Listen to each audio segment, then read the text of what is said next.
Hey,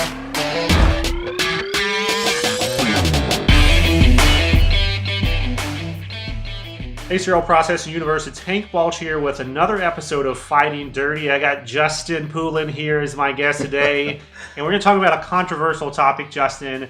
It is the topic of time-based or usage-based instrument repair. Can you line out what that debate is and where you land on it? Yeah, I mean, there's really two different forms of tracking repairs, and keep in mind, this is to the set. There are technologies out there that are evolving and getting better at going to the instrument level. But right now, the way that the industry is designed, it's really to each individual set. So if you've got 10 major ortho sets, we're talking about setting up a preventive maintenance schedule for each one. Number 1, number 2, number 3, etc. The debate is whether or not to set them up on a frequency that's based on time, or whether or not, and you really need a tracking system for this, an instrument tracking system, to put them up on how many times they're used before they're flagged for repair.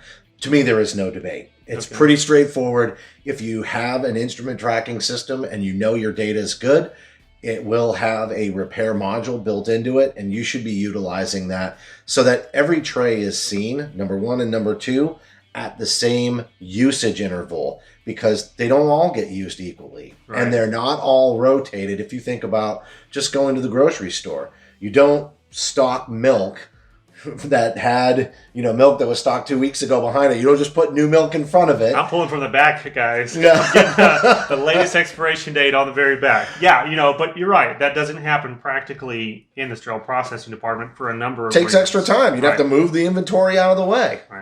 Right. Yeah. So if you're tracking at a time base, then the challenge is this tray is set to go every 6 months, regardless of if it's used one time or 100 times. But from a usage standpoint, you're targeting a set, 60 uses, and then boom, you're pinged. Yeah, and one of the great things about that too is it's efficient for the department, because there's no sense in reprocessing trays that are sent out for repair that don't need to be repaired.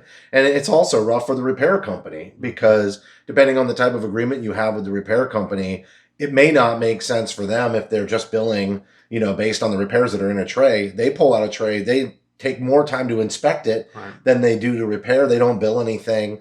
It's just not efficient for either party. So going with usage-based really locks you in. And the other thing it allows the repair company to do, especially if they're well-versed in usage-based repair, if that repair specialist can give feedback, or if you get feedback from the end users in the operating room, then you can adjust those usage frequencies for repair around the best time to have them seen. So when the physician says, this scissor was dull, you can adjust that frequency and let the surgeon know we have a process improvement in place. We are actually going to correct this, not in a, okay, I'll tell somebody way, but in a, this is what we've done. We've evaluated the tray.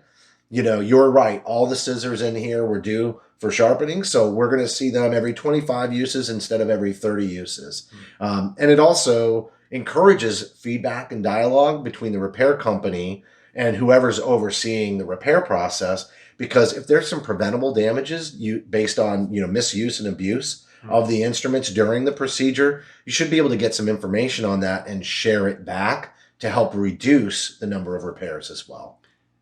If you have piqued anyone's interest or convinced someone, how do folks get a hold of you, either to find out more information or to send you some hate mail?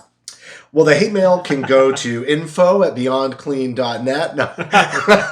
To reach out to me directly, you can just email Justin at beyondclean.net. I'd be happy to point you in the right direction on this process. Something I'm very passionate about. I've talked actually on our Beyond Clean podcast in greater detail about this. So if you're not already subscribing to the Beyond Clean podcast, certainly do that. Lots of great episodes and many people on these types of topics, not just myself. But yeah, absolutely. Info at beyondclean.net for general, and Justin at beyondclean.net if you want to learn more. If you're on LinkedIn, you can track him down on LinkedIn as well. And obviously, any of our social media pages, if you have any questions related to any topic in sterile processing, drop it in the comments on any post. You can message us, through platforms such as Instagram and Twitter. We'd love to follow up and talk more. Until next time, thank you for tuning in for this episode. We hope we convinced you one way or the other to think about the timing and the usage of your instrument repair schedule. And until next time, keep fighting dirty.